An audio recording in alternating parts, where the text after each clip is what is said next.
মধু টিভির অবিরাম সংবাদের সাথে আমি সালমা আক্তার। জামদাশুলিয়ায় ছিনতাইয়ের আতঙ্ক, ৩ জন আটক, একজন পলাতক। বিস্তারিত দেখবেন আশুলিয়ার বিশেষ প্রতিনিধি মোহাম্মদ রতন মিয়ার ভিডিও চিত্রে ও পাঠানো তথ্যে এবং তথ্য প্রকাশে ছাবিনা ইয়াসমিন।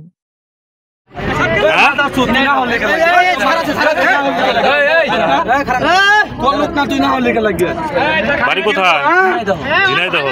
তোমাদের কি কারণে?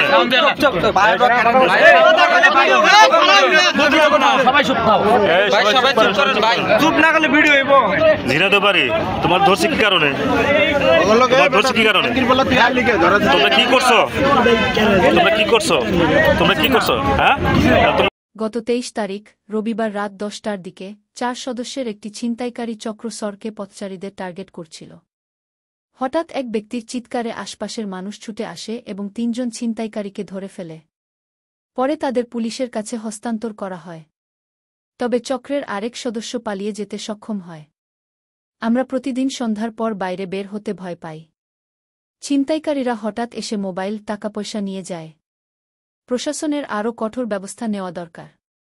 আমরা জনগণের সহায়তায় ৩ জনকে গ্রেফতার করেছি। পালাতক আসামিকে ধরতে অভিযান চালানো হচ্ছে। আমাদের টহল টিমও সক্রিয় থাকবে যাতে ভবিষ্যতে এমন ঘটনা না ঘটে।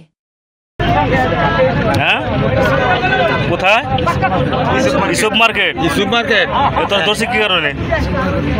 ছিনতাই কারণে? ছিনতাই করছস? হ্যাঁ, ছিনতাই করানো ছিলি তার কাছ থেকে? আপনার এলাকার অপরাধমূলক ঘটনা সম্পর্কে জানান। আমাদের হেল্পলাইন খোলা রয়েছে। মধু টিভি নিউজের বিশেষ প্রতিবেদন এখানেই শেষ। আরও আপডেটের জন্য আমাদের চ্যানেল সাবস্ক্রাইব করুন এবং নোটিফিকেশন অন করুন।